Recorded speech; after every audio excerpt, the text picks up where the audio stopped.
Alright, for our last video in Unit 1, we're titled Infinite Limits and Limits at Infinity. In our graphical analysis of limits, we have already seen both an infinite limit and a limit at infinity. Let's consider the equations and the graphs of the two functions below to find the limits that follow. So here are our two equations, f of x and g of x, and their corresponding graphs. So infinite limits and limits at infinity are very distinctly two different things.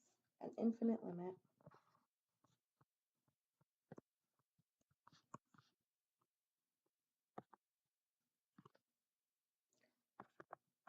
is a limit that results in infinity or negative infinity, and where x is approaching some value a, where a is a real number.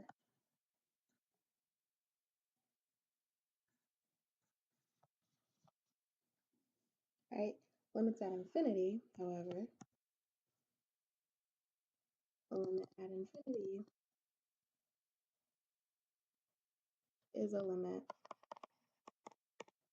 in which x is approaching either negative infinity or positive infinity. Okay, so if you look down the columns, limits at infinity are all x approaches either negative infinity or positive infinity, whereas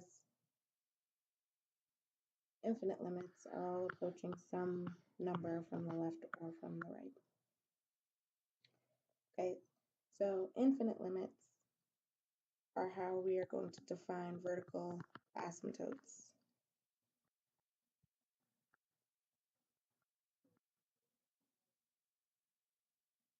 Right, and limits at infinity are going to help us identify other types of things. So, infinite limits. If we're looking for the limit as x approaches 2 from the left. So x approaches 2 from the left, our graph is going down, so we have negative infinity. X approaches 2 from the right, f of x, our graph is going up to positive infinity.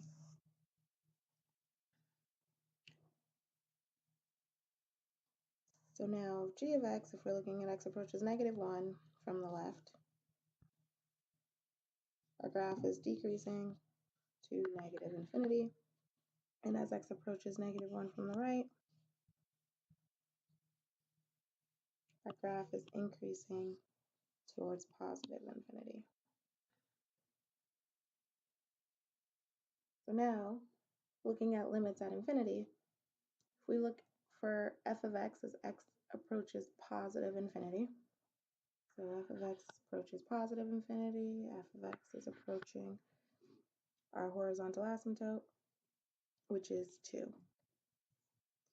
And if we look at the limit as x approaches negative infinity of f of x is approaching negative infinity, our graph is approaching again our asymptote, which is 2. Now for g of x, so we approach positive and negative infinity.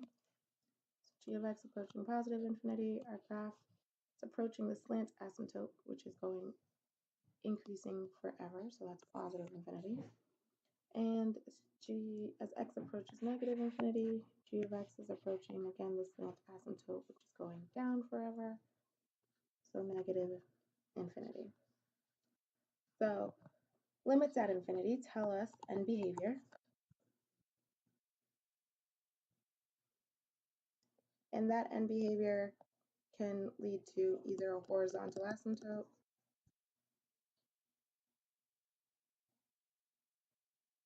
or a slant asymptote.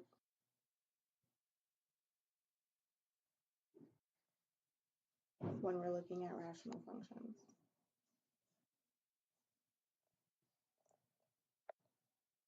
So moving on to our next page. We've already seen how to find infinite limits by marrying a numerical and analytical approach for the function f of x and g of x, whose graphs appear on the previous page. Now we want to find infinite limits below without graphs. So to find the infinite limit below, so for our first limit, we're looking at the limit as x approaches 2 from the left. If we were to plug into our denominator would equal 0, so we know that we're going to need to do some factoring to see what happens next. So this is going to be equal to the limit as x approaches 2 from the left of factor the numerator to 2x plus 3, x plus 2 over x plus 2, x minus 2. Our x plus 2's cancel out, and we're left with the limit as x approaches 2 from the left of 2x plus 3 over x minus 2. Now to figure out what that limit is going to be, because if we plug in 2, our denominator is still going to equal 0. So we know we're going to have an asymptote, a vertical asymptote going on here. So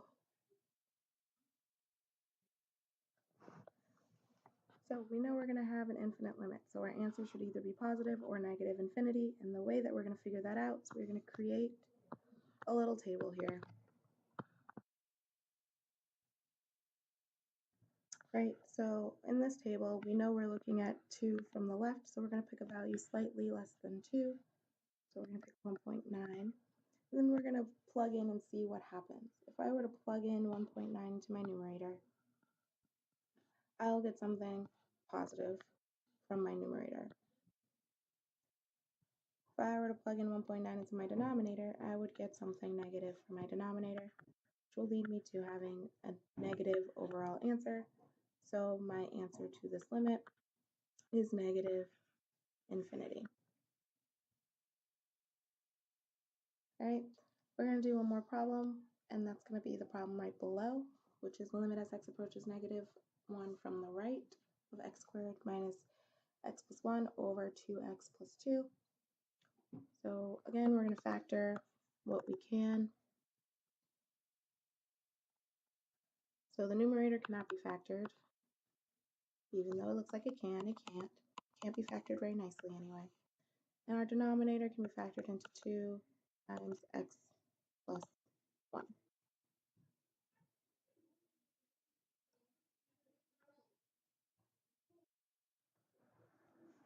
So to do this problem, because we can't factor out the numerator, we're just going to look to see what happens when we do this table for a value of x a little bit greater than negative 1.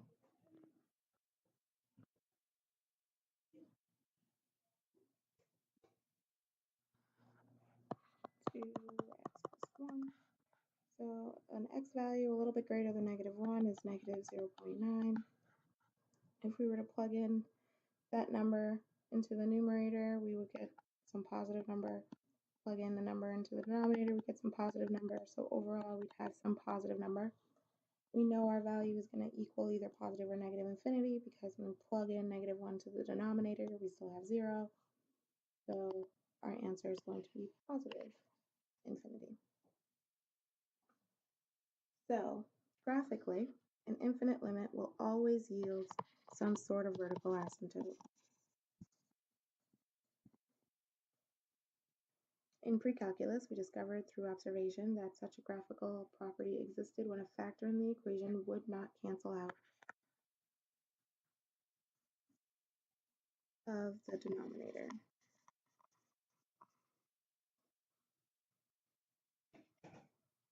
From this point forward, this is not a viable justification for the existence of such a vertical asymptote.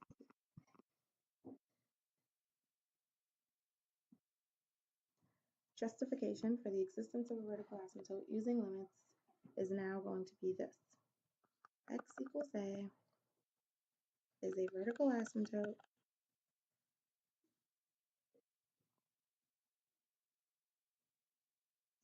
of f of x if and only if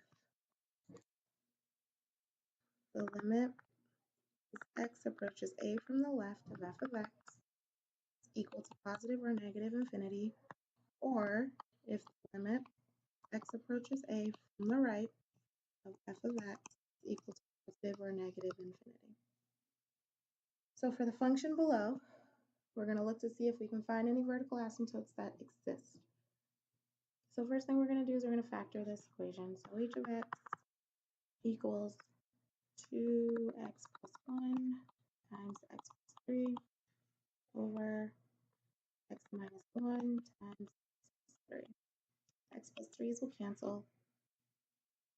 So then we'll have h of x is equal to 2x plus 1 over x minus 1.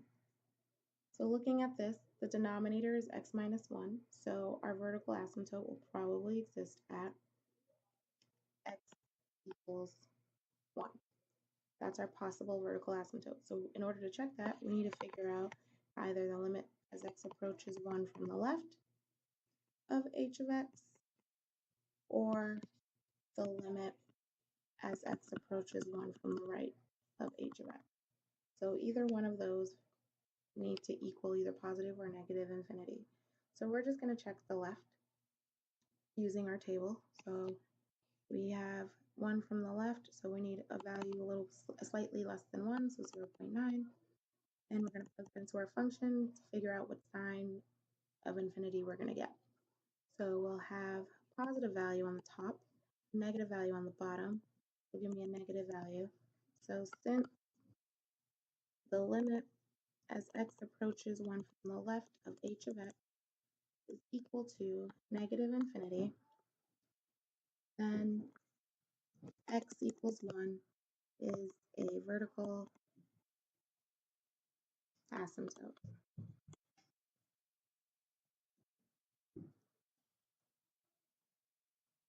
Okay, and we could do the same for the right side to prove it as well. Moving on to page 34. Now we must develop an analytical procedure by which we can find limits at infinity.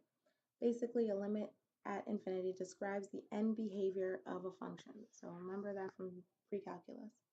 We have spent a great amount of time talking about end behavior of functions. Find each of the following limits at infinity and give an explanation of your reasoning. So when we're looking at x approaching positive infinity, we're looking at a right end behavior.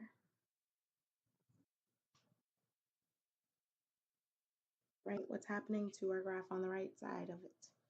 When we are looking at x approaching negative infinity, however, we're looking at a left end behavior. So the first and last problem, we're looking at right-hand behaviors, and in the second problem, we're looking at left-hand behaviors. So for the first one, if we remember back when we were doing polynomials, this function is cubic, right, degree 3, and the leading coefficient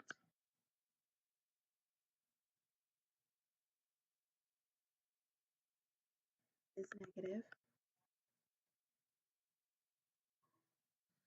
So back when we were doing polynomials, end behavior depended on the degree of the function and the sign of the leading coefficient.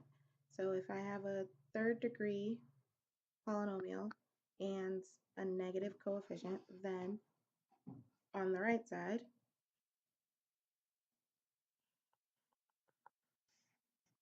which means the graph falls to the right. So this will equal negative infinity. Now for the second one, we have to look at this polynomial and figure out what our degree will be and what our leading coefficient's sign will be. So in our first factor, we have negative x, and we're going to square it. So we have negative x times negative x. In our second factor, we just have a positive x times positive x. And then our last factor, we have positive x. So we have negative x times negative x times positive x, which gives us a positive x to the fourth. So this function is quartic, and the leading coefficient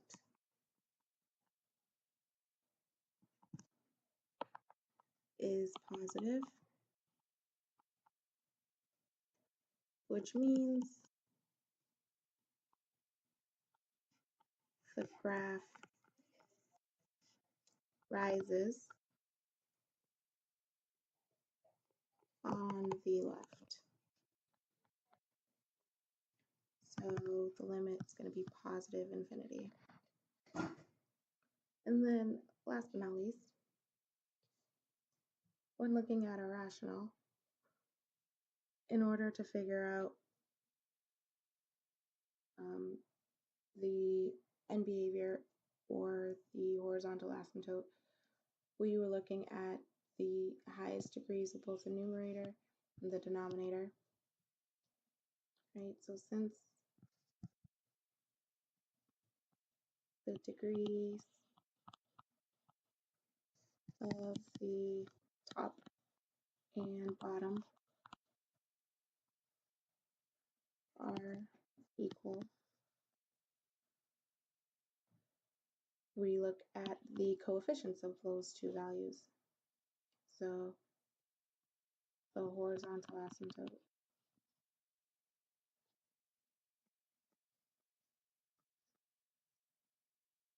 is going to be y equals -2 over 1, which is just -2,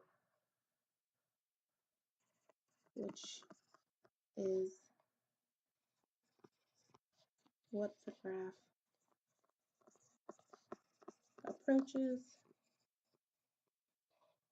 on the right side. So this is going to equal -2. So the third example will provide us a basis for developing our analytical process by which we can find limits at infinity for all types of rational functions. Before we do that, investigate the two functions below, both graphically and numerically. What does each of these functions have in common, and what do algebraically, and what do they have in common graphically? So algebraically, both of these functions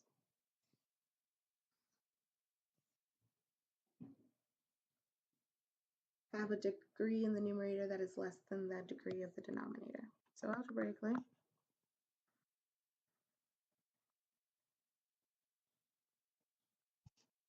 both functions f of x and g of x are such that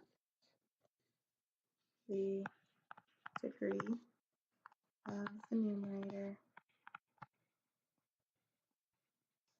is less than the degree of the denominator.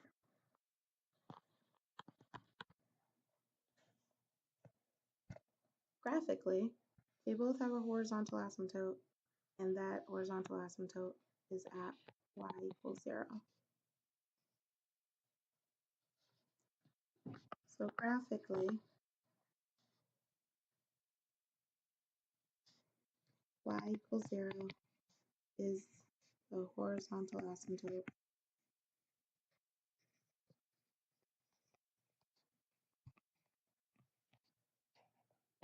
of both f of x and g of x.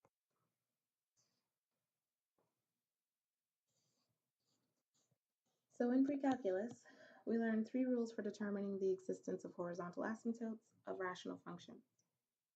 When a rational function had an horizontal asymptote, the end behavior was always such that as x approaches negative infinity or positive infinity, then the graph of f of x would approach the horizontal asymptote.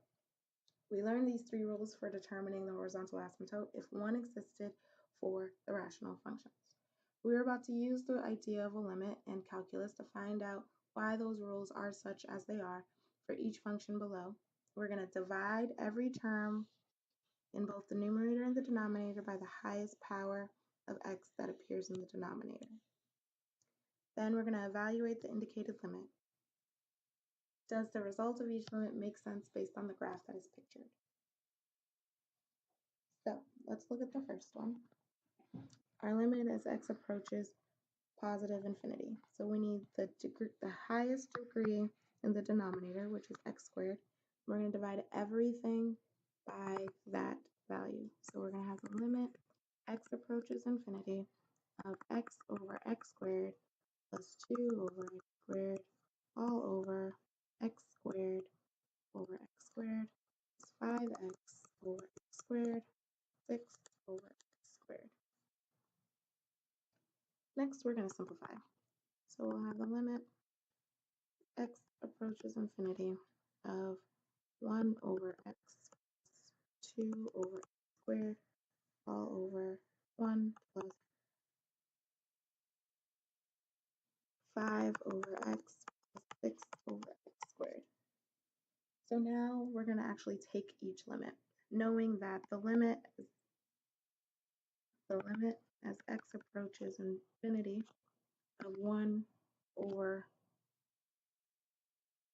x is going to equal 0, because no matter how big our denominator gets, our overall number is getting really, really, really, really small up until it gets to 0, which it will never actually reach. So the bigger our denominator, the smaller our overall number until it gets to 0. And that's the truth for 1 over x squared, 2 over x, 2 over x squared, whatever that is. As long as the denominator is some multiple of x, it will get bigger before the numerator does. So this means that the limit at the top, we're going to have 0 plus 0 over 1 plus 0 plus 0. Because all these limits are going to equal 0, except for this one that's going to equal itself. So we'll have 0 over 1, which is just 0. And if we look at our graph, the limit as x approaches infinity is 0. Now for our next one, greatest value, the greatest degree is going to be x squared. So again, we'll divide everything by x squared. So I want you to try that one on your own, and we're going to do the third one together. So here, our greatest degree in the denominator is just x. So we're going to rewrite this as the limit as x approaches infinity of x squared over x plus 3x over x plus 2 over x all over x minus 1 over x. Now we'll simplify. So the limit as x approaches infinity, the limit as x approaches infinity of x plus 3 plus 2 over x over 1 minus 1 over x.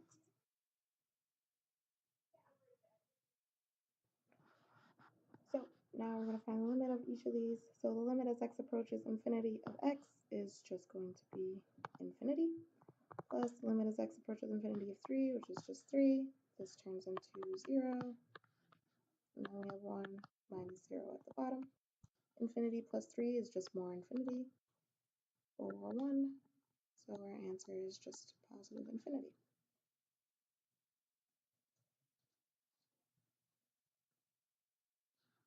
So now let's see what would happen if our limit at infinity approached negative infinity. So now we're just approaching negative infinity. So if we look back at our little trick over here,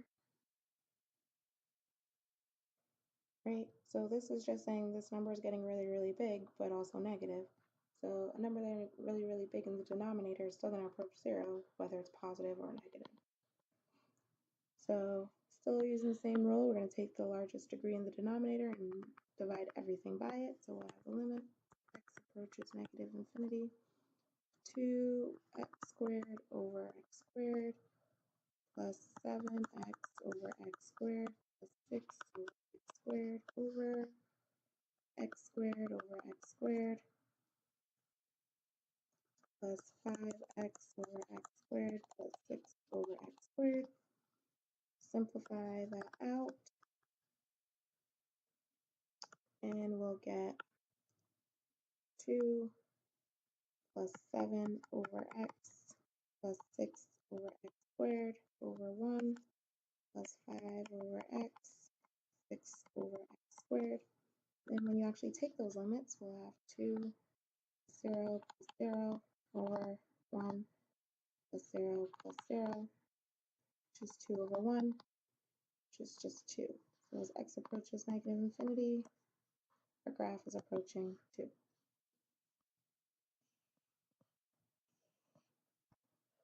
All right, I'm going to have you try this next one on your own. It's very similar to the last problem on the previous page. Now we're going to look at this bottom piece here. So if the rational function has a horizontal asymptote,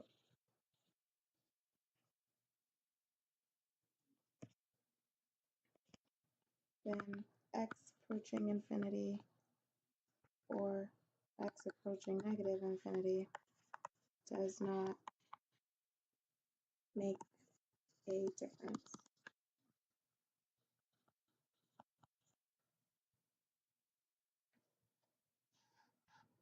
If the rational function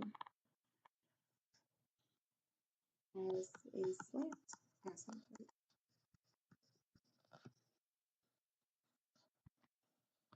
then x approaching negative infinity or x approaching positive infinity does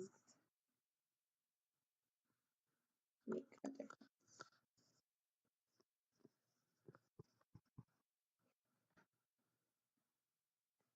So if it's a horizontal asymptote, it doesn't make a difference which infinity you're approaching.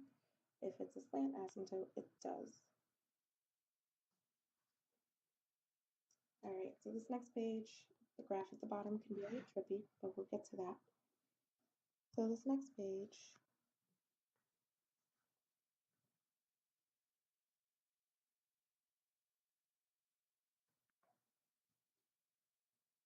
we're going to look at, oops, I think I might have deleted the next page. Give me 1 second, get that back.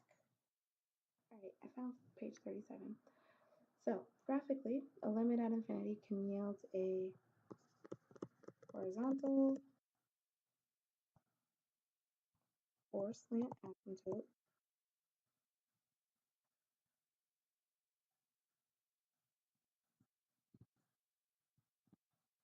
or it could just be an end behavior situation, like we saw with the polynomials. In pre-calculus, we discovered through observation that such graphical property existed by comparing the degrees of the numerator and denominator. From this point forward, this is not a viable justification for the existence of horizontal and slant asymptotes.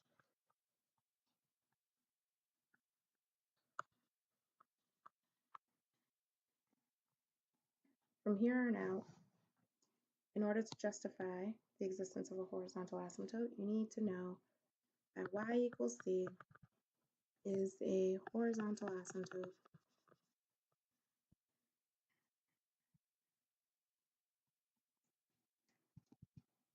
of f of x if and only if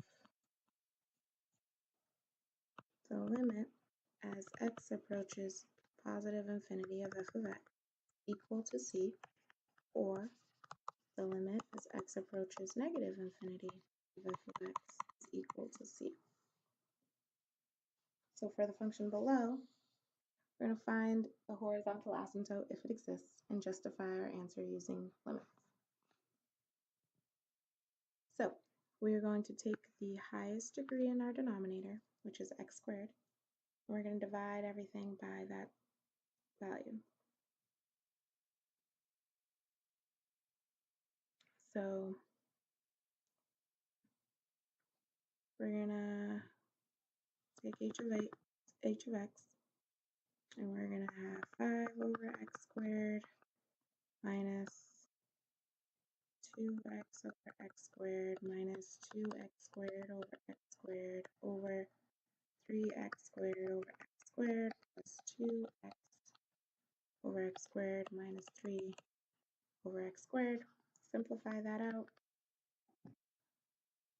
and we'll have 5 over x squared minus 2 over x minus 2 over 3 plus 2 over x minus 3 over x squared. Now, we just need to check if the limit as x approaches infinity or the limit as x approaches negative infinity equals some value c. So x approaches infinity of h of x is going to be equal to 0 minus 0 minus 2 over 3 plus 0 minus 0 is equal to negative 2 over 3. So since the limit as x approaches positive infinity of h of x equal to negative 2 over 3, y equaling negative 2 over 3 is a horizontal asymptote